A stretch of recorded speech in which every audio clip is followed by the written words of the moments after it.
कोणाला वोट करायचं? जो हिंदू हित की बात करे उसी को हम मतदान करें. श्रीमंत व्हायचा प्रयत्न करा, नोकरीच्या नांदी लागू नका. सरकारनं नोकऱ्या जणाव का?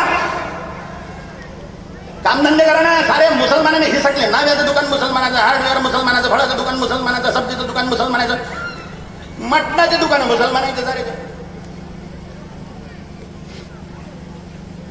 मुसलमान कसायाकडून मटण घेऊन खाऊ नका, एक तर खाऊच नका. पण आपल्याला गू खाया जाता जाता आपल्या संडासातला खाऊ ना घरच्या. हिंदू कसायाला पैसे द्या. झटक्यानं जो बली देऊन राहिला, झटक्यानं बली देऊन राहिला, एका सेकंदात मुडकी आला. खायची इच्छा असेल तर ते खा. हिंदू खाटकाला पैसे आमच्या एरियात सगळे मुसलमान खाऊ नका ना. मग तेच उतरणार तुमच्या विरोधात दंग्यात. तुमचे मुडके कापणार ते बकऱ्यासारखे. कापायची सवय आहे ते. नोआखालीच्या दंग्यात तो हिंदू खाटी कोपूर उतरले होते. गोपाल पाठाजी काली मातेसमोर बली दिली, ते उतरले हिंदूंच्या फेवरमध्ये. तेव्हा बाकीचे लोक उतरले त्याच्या माग. हिंदू खाटीक हिंदूंचं रक्षण करतील. मुसलमान कसं येईल पैसे देऊन राहिले, महापाप घेऊन राहिले, तळपून तळपून मरून राहिले ते जनवर. एका झटक्यात मुंडी अलग झालेली असली गोष्ट निराळी. बली. प्रायव्हेट नोकरी करा, छोट्या मोठे उद्योग करा, कामधंदे करा, उबडे बळेला करा, श्रीमंत व्हा. श्रीमंत लोकांना मुसलमान बनवणं सोपं नाही. ते जागृत राहतात. श्रीमंत बनले धार्मिक लोक श्रीमंत बनले तर धर्माचं रक्षण करतील.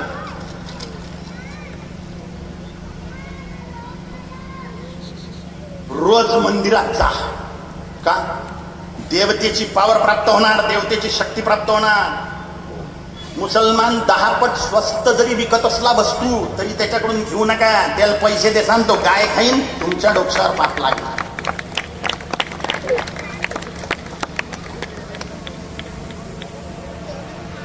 आपल्या हिंदू लोकांना गवंडी, मिस्त्री, सुतार त्यांना काम द्या. माझे आहेत ना आपले, माझे असला तरी त्याला पैसे द्या. जास्त पैसे घेत असला तरी द्या. गाय तर खाणार नाही तुमच्या पैशानं. ज्या प्रोडक्टवर हलाल लिहिलेला आहे सर्टिफिकेट ते चुकूनही घ्यायचं नाही. बेकार सोड बनवा या लोकांना. बहिष्कार करा. कालिक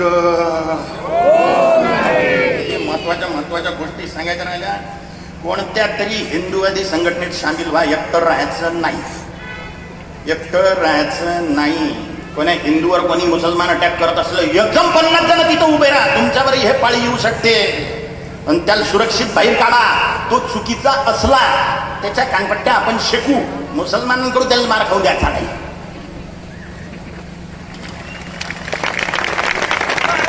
आरएसएस बजरंग दल, विश्व हिंदू परिषद, हिंदू युवा वाहिनी, सनातन संस्था, हिंदू महासभा, याच्यातल्या कोण्या ना कोण्या संस्थेत जॉईन व्हा. एकटं राहिले तर मरणार. आपल्या एरियात कोण्याही मुसलमानाला घर द्यायचं नाही, विकायचं नाही. तो 10 पट जास्त पैसे देत असला 10 पट पैसे जास्त देत असला तरी घर विकायचं नाही. त्याला तुम्ही विकून टाकसान. बाकीचे सगळे तुमच्या कुळाला श्राप देतील, पण तुम्हाला नरकात जा लागेल. आणि ते 10 लाख तुम्हाला पुरणार नाही, ते 50 लाख तुमच्या जन्माला पुरणार नाही. नरकात जा लागेल, हॉस्पिटलमध्ये खर्च करावा लागतील ते पैसे. इतक्या सगळ्या बाकीच्या हिंदू लोकांच्या बद्दुआ घे सांगतो. गाय, बैल, कसायांना विकू नका. सेवा करा त्याची. त्यानं जन्मभर तुमची सेवा केलेली आहे, त्याची सेवा करा. जर विकसान तर 12,000 वर्ष नरकात जायचं. जिम मध्ये जरूर जा. डोले शोले नाही बनले तरी गोट्या मारायची तर पावर तुमच्यात येणारच आहे. तुमची गाडी तर हलकी वाटीन पोहून जायची तरी शक्ती. टिळे माळा मिरवा. हिंदू वेशभूषा कमीत कमी सणासुदीच्या दिवशी तरी धारण करा. शेंड्या धारण करा, चांगले धारण करा, टिळे माळा मिरवा. पण एकमेकाला भेटल्याबरोबर मुद्दामून एकमेकाला भेटल्यावर हात जोडून म्हणा राम राम, जय श्रीराम, जय श्री महाकाल, जय भवानी, ओम काली. काही ना काही देवाचं नाव तोंडातून आलं पाहिजे. तुम्हाला जे आवडेल ते हात जोडाच. दिखावा करा. कारण की हे जे झॉम्बी आहेत ना, यायले धर्माचा दिखावाच पडून लावणारा या राष्ट्रातून.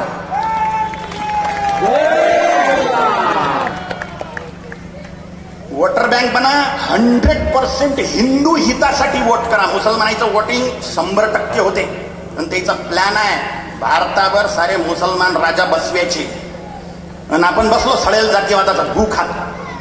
आपलं आवश्यक आहे आपण वोटर बँक बनली पाहिजे, धर्मासाठी वोट केलं पाहिजे, तेव्हा आपल्याकडून निर्णय होतील, संवैधानिक रीतीनं हिंदूंचं संरक्षण होईल. कारण की राजाच्या हातात 3 मोठ्या शक्ती असतात, न्याय व्यवस्था, पोलीस आणि मिलिटरी. या 3 व्यवस्था राजाच्या हातात आहे, तुमच्या हातात नाहीये, साधू संतांच्या हातात नाहीये.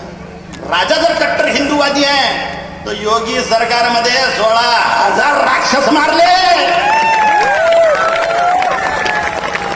हे सगळे विषय बोला, एकमेकाशी बोला, आई वडिलांशी बोला, भाऊ बहिणीशी बोला, नातेवाईकाशी बोला, प्रभाव क्षेत्रातल्या लोकांशी बोला. लोक म्हणतील पागल झाला तू. हो म्हणा, पागल झालो, पण मी जगदंबेच्या दिव्य लोकात जाईन, मा कुळदेवीच्या लोकात जाईन, तुम्ही नरकात जासान तसं त्याला म्हणा. तुम्ही जर ईश्वराच्या गोष्टी नाही करसाल तर 72 रांडाईच्या मागे पागल झालेले तुमचा नाश करतील. सोशल मीडियावर काम करा, निरंतर ग्रुप बनवा मोठे मोठे, आणि हे सगळं ज्ञान एकमेकाला द्या.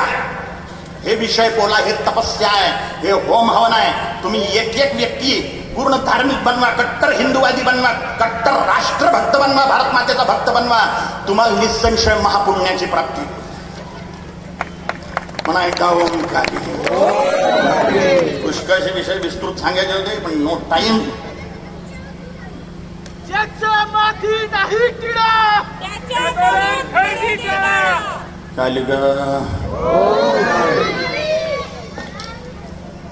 गारद देऊन राहिलो गुरु गोविंद सिंहजी महाराजांमुळे, पुण्यश्लोक माता अहिल्यादेवींमुळे, राणा प्रतापजी महाराजांमुळे, असे अनेक राजा लोक, असे अनेक महापुरुष आहेत ज्यांनी राष्ट्ररक्षणासाठी, धर्मरक्षणासाठी आपल्या प्राणाची आहुती दिलेली आहे. जसे महात्मा नाथुरामजी गोडसे यांच्यासारख्या लोकांचे प्रतिनिधी स्वरूप छत्रपती शिवाजी महाराज, गुरु गोविंद सिंहजी महाराज, राणा प्रतापजी महाराज यांचा आपण जय जयकार करूयात.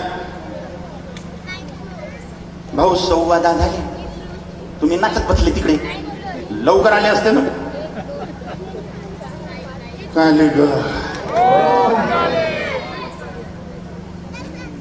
इतक्या जोऱ्यानं डरकाळी फोडायची आहे, पाकिस्तानच्या कांठळ्या बसल्या पाहिजे. महाराज पाकिस्तान तर लई दूर आहे इथून, जागोजागी पाकिस्तान झालेले आहे. सारे मुसलमान एरिया म्हणजे पाकिस्तान आहे, त्याची निष्ठा भारताप्रती नाही. डॉक्टर बाबासाहेब आंबेडकर सांगून राहिले त्यांची निष्ठा पाकिस्तानप्रती आहे. म्हणून भारत पाकिस्तान मॅच जेव्हा भारत हरतो तेव्हा हे मुसलमानच फटाके फोडतात त्याच्या एरिया. समजून आले तुम्ही? एकतेचं प्रदर्शन करायची एकही संधी चुकवू नका. इतक्या जोऱ्यानं डरकाळी फोडा की पाकिस्तानच्या कांठळ्या बसल्या पाहिजे. बेमानी करायची नाही छत्रपती शिवाजी महाराजांच्या सन्मानात. जिंदगीत कधीच एवढ्या जोरानं जय जयकार केला नसेल, भांडणी केलं नसेल, इतक्या जोऱ्यानं तुमचा आवाज आला पाहिजे. शेवटी गारदमध्ये जेव्हा छत्रपती येईल तेव्हा दोन्ही हात युनिव्हर्सल व्हिक्ट्री पोज मध्ये विस्तृत झाले पाहिजे, सिंहनाद झाला पाहिजे.